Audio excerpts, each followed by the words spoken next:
This is Start, Grow, Manage, where we help entrepreneurs, solopreneurs, and freelancers achieve the impact, freedom, and wealth you imagined back when you started your company.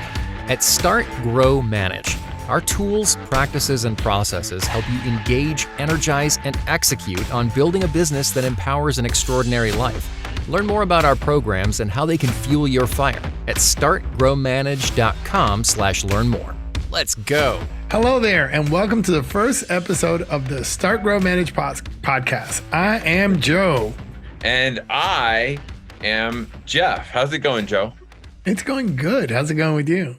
Good. I'm up here in the mountains and it's cold outside. I was hoping to do this outside today, but it's in the 30s. So I decided I'm going to take this little corner of a bedroom and do it in here. You know, people think California. My magnificent background is now just this plain old wall, you know? People think California, they think, oh, it's all hot and sunny and warm all the time. But no, there's cold California.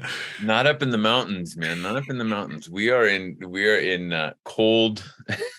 It can get cold. Look, it's warm here too. It's beautiful, but I don't want to oversell it because then everybody comes. So, you know, it's terrible here. But I'm just kidding. You're welcome to join us. Yeah. Anyway, I guess we're not really here to talk about the mountains. No. We're here to talk about building a business. And since this is the first episode, I thought we should talk about the machine. Good. I like that. I mean, most people have an idea, or actually, most people have no idea what we're talking about in terms of building a business machine. So it really sucks for SEO, right? I can write all of the text I want about business machines and nobody's searching for it. So let's talk about it here. Maybe we can get some people excited and searching for business machine, right? Good. So what is it? What is a machine? Well, do you remember when we came up with the concept? Yeah, I do. We were on the phone. And you were on that side of the world. And I was still on this side of the world. I was walking around the house, right? I was walking around the woods up here in the Sierra Nevada mountains.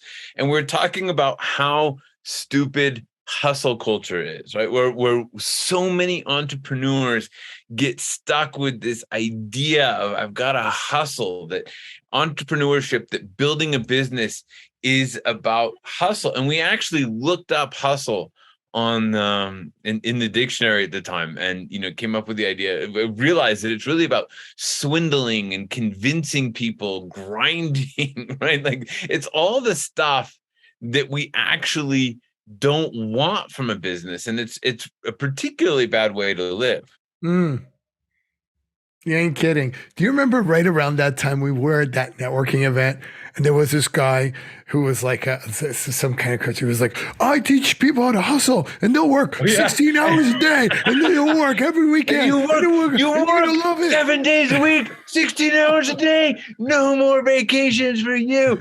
Holidays, that's a thing of the past. And people were signing up for this, right? Oh my God. I was like, what is that? Yeah. And so, that really goes against everything that we think entrepreneurs need, right? So that's what I love that guy, right? Like, you will have no more free time.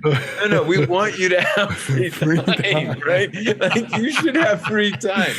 So anyway, we came up with the machine, right? And it turns out that while solopreneurs are hustling, growing businesses, that they build a machine. Right. Mm-hmm.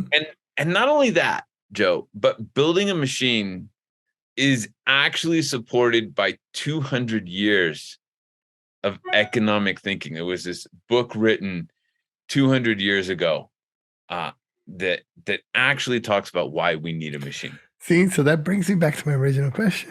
What is a machine? We got to tell these people because we've been teasing them with the machine for a while now. I don't know. Maybe we should just end it. Hey. That's it. Go That's Google. That's the end of the episode. Thank you very much, everybody. Thank you for coming. Right. Yeah, thank you very much. This is it. Good chat, Joe. All right. So here's the business machine, right? And I love the Ray Kroc example, the McDonald's example for exemplifying what a business machine is, right? So he goes to sell some, what was it? milkshake makers, yeah, milkshake right? machines. Yeah, To this burger restaurant in it was in California, actually. It was in oh, it doesn't matter. And at San Bernardino, I knew it because the song has to come into my head. Anyway, so he's in San Bernardino, and he's looking at this restaurant where they're selling these burgers, and he can't believe it, because up until that point, right, he'd always seen like chefs making hamburgers, and now all of a sudden there were these teenagers making hamburgers. And what does a teenager know about making a hamburger, right? You can't make a good hamburger that way. And he went in and he looked at their process, and he said, this is amazing. It's like they've just created an assembly line for hamburgers, right? Everything was defined down to where the pickles are placed on the hamburger so that they don't slide out when you're eating the burger, right? And as a result, you don't need chefs anymore. You just need some kid who can follow instructions. Put patty here, put pickle here, right?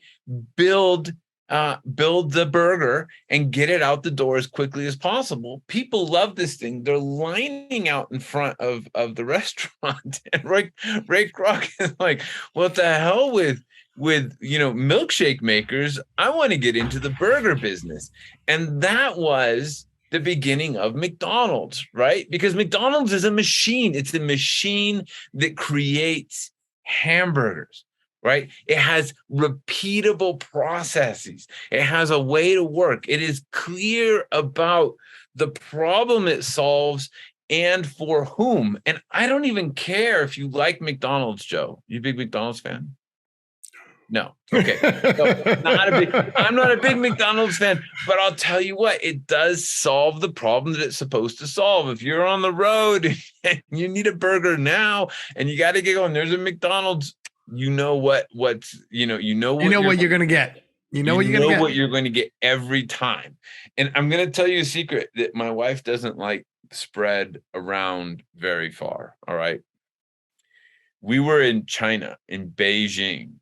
And I'll tell you what, the food was amazing, but something happened to her shortly before the trip to Beijing. And she realized in Beijing that she was pregnant. Now, pregnant women, they go through these little changes, and all of a sudden she hated the smell of everything Chinese. There was she couldn't deal with it, right? Because it just that physical change. And she's like, I just need something I know. Where could we go? Right? No. McDonald's, because it's the same thing in Beijing that it is in New York or California. In Germany and Puerto Rico and Dominican Republic and wherever you go. Everywhere you McDonald's, go. It's the same thing. And that is ultimately the beauty of, right, that machine. The machine is built, right? Now, most entrepreneurs don't build machines, right? Most entrepreneurs, they come to work to hustle, right? They come to work to grind, to just do work. And the sad thing to me is that there's so much hustle porn out there. Like, this is how you do it. You just work. You just work harder, work more hours, do more stuff. No. Yeah, exactly. Do more, work harder. Every day. No vacations for you. Right?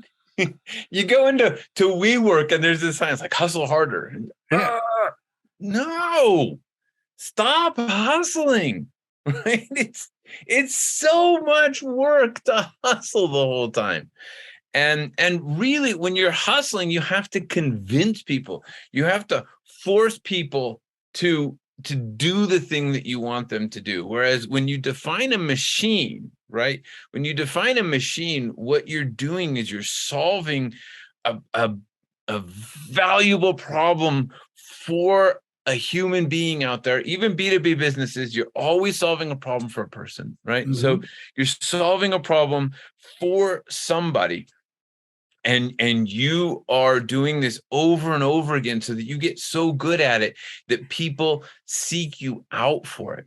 We all know what McDonald's does. We all know what Disney does, right? We all know what Starbucks does. We all know what Netflix does. They have built machines to deliver their products, to deliver their services. So I have to mention a little bit, Joe, the service and product thing. So a little segue here, because people are going to say, well, but I don't have a product. Yes, you do.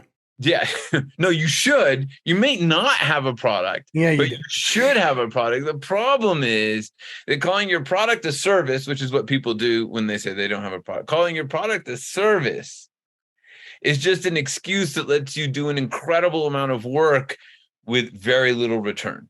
Yes. You've got to take that service and turn it into a repeatable product And build the I machine. like the way you said that, because you can, if you think it's a service and you think that it has to be custom and it has to be special and it has to be every single time, then it's not a product, right? It's a product when it's a repeatable process. You can do over and over again. You could train other people to do it and they can do it their eyes closed. Right. That's when it like, oh, The heavens part. yeah. The sea is open, and I don't know what happens. And you stop working. No, but it's somebody else does. It's where you go from, oh, I'm hustling, I'm grinding, to I've got a business. I've got a business. So I want to talk a little bit about this book that I promised. All right. The author is David Ricardo. He was an economist about 200 years ago. He actually died 200 years ago. So I imagine the book was actually written before that. It's just a bit before he died. just a bit before he died. Okay. It's called The Principles of Political Economy and Taxation. If you want to read it. It's actually very good, but you need a little bit of patience, right? But here's the thing that he talks about, and this is why I think it's so interesting to think about it in the context of the machine. What he actually talks about is land, and he's talking about profit from land. You have really good land, you have medium land, and you have crappy land, right? And what will happen is if you're farming really good land, the landlord is going to charge you more rent for that land, right? If you're charging mediocre land, the landlord can only charge you medium rent. And if you're charging crappy, if you're farming crappy land, they really can't charge you much at all. But they're going to charge you at sort of a rate that allows you to sustain yourself, right? Like that's just sort of the way it comes out. He has lots of economic theories around this, but 200 years have shown us that this pretty much works. It's supply and demand, and I'm not going to get into it, but this is the way it works, right? And then the landlord also gets charged. Like people say, oh, you've got the good land, so I'm going to sell you the expensive piece, not the I'm going to sell you the expensive thing. I'm going to tax you at a higher rate. I'm going to do this, right? So there's this whole theory around, the lands, A, B, and C land. And so I think the same issue. So I think this same issue surfaces with businesses. We have A, B, and C businesses. Now, here's what David Ricardo recognized is that when the economy is booming, A does well, B does well, and lots of C's kind of come into the mix because they can make some money, the landlords can make some money, and they're hustling along and they're making it work, right? And then something happens and the economy shifts, and then all of the C producers kind of go out of business, and the B producers are looking a little lean and thin, and the A producers are still doing well because they've got like the premium land, right? And I think this is the same thing when you think about businesses, right? That C businesses we all start off as C businesses. We all start off with the bad good land. capabilities. Yeah, we start off with bad land because we haven't defined the land yet. So we're not farming, but the land is really our machine, right? We don't have a machine. We're just doing the stuff that we do, right? Solving problems for people, hustling away. And as the economy expands, there's lots of opportunity for C businesses to get started. But the trick is, if you want to continue on, if you want to expand, if you want to achieve the goals that you want for yourself, what we call the prosperity plan, if you want the business to allow you to live the way you want to live, you need to get out of that C state and move into a B state, get at least into that marginal land, at least have a business that functions. That gives you some protection, some opportunity to grow, some ability to take advantage of some of these changes in the market. And then you get better and better at it and you move into the A category. Yeah. And really at that to push, how I love pushing analogies. Push, man, push. I don't know. But it's like, you can always edit this out. In the first one, yeah, whatever.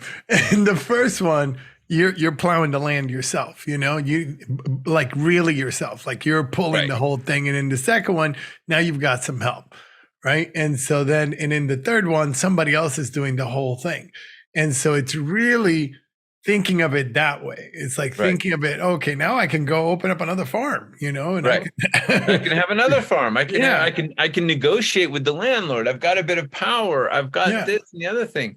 So, I think that's exactly the idea, right? And I just think it's really interesting how when you read about pricing and how all of these mechanisms sort of work in our minds, in our societies, right? It hasn't changed over those 200 years. And what's changed is that we're not farming, like you say. We're building the machine, and either we're doing it ourselves. But I'd even say, even when you're doing it yourself, you might be doing it yourself, but how you hire somebody and then it doesn't work, and then you let them go and you hire somebody. You get on this roller coaster, right? What we call the spin cycle of like coming and going, and you're grinding and you're still hustling, all of that, right? Even if other people are working for you, if they're not working for you effectively and efficiently, you might as well be working for yourself, right? And that's why you actually have more work at that point. Yeah, that's the problem, right? You do it the wrong way, you end up with more work. You have to do, and then you know what entrepreneurs do? They say, I'm going to pay my team, and we're all about paying your team. We're human centric. We're all about that, right? But you can't earn nothing while you're ensuring that your team is earning a living wage, and you can't buy your way out of having no processes. Yeah, well, you can hire somebody to make the processes for you, but you can't buy your way out of it. You can't buy your way out of it. Like, I'm going to hire these 3 people because they're really smart and they'll figure it out. Well, yeah. So you go back to the McDonald's example, right? So McDonald's is your A machine, right? It started as a C, and then when Ray found it was kind of a B, it was doing well, and then he pushed it up into the A and went whole hog on this whole standardization thing. Right. And they could have hired great chefs to come in and create great burgers. But then you are relying on the great chef. Right. And you have to have the great chef the whole time. Always. And that's like that now you are farming, because now you're saying I have to have high quality land the whole time. And that chef then can control your profitability. That chef can control the rate of scaling your business. You always have to find great chefs. Yeah. See, right? Technical businesses often find themselves in this place. And I speak as somebody who ran a technical business for a long time. Sometimes until I didn't start building processes, I was always dependent on my staff. Yeah. And if one of them went away, all the institutional knowledge went with them. Because you didn't have a machine, Joe. No. And then you figured out how to make a machine. The heavens opened and everything. Now we're teaching other people to make a machine. That's exactly. So the components of a business. So that's sort of why you need a machine and what a machine is. Now we've also identified 7 parts of the machine. And through the podcast, we're going to talk about them. You can go to the Learn More page to learn more. We've got a nice blog post that's going to take you directly to the elements of the machine. But if we break down the machine into what are all of the component pieces, the elements that make it up, we think it's the business, defining the business, right? Understanding what business you're in and the problem you solve and for whom. The next one is really making sure that you have those standardized processes in place and you know what they are for every aspect of your business. The third is the factory, right? It's actually that place where those processes are going to take place. And a lot of the factory these days is software, right? Like, which means anybody can really do it, but you do have to have the tools in place to make it work. The next one is, go ahead. Absolutely. Yeah. And the next one is you, the entrepreneur, right? Because it's the entrepreneur's mindset that ends up limiting or empowering the organization. And then once you've figured yourself out, then you have to think about your team and the people, right? The people that you're going to put in place. The next one is the metrics and the finances and the money and how you're going to measure your performance. And the final piece of it is invention. Because if you don't have a way to invent solutions, if you don't have a way to invent ways of working, then you're going to come up against hurdles that are going to stop you every time, and so you always have to look at, how can I overcome hurdles? How can I take advantage of opportunities? How can I move the business forward, which is going to involve change. It's going to involve invention. And that's really where you develop the intellectual property, the differentiation that's going to allow you to expand into an A business. Yes. And that's it. That's the name of the game. Those are the parts. All right. Get your arms around that. Now you know what the machine is. And that's it.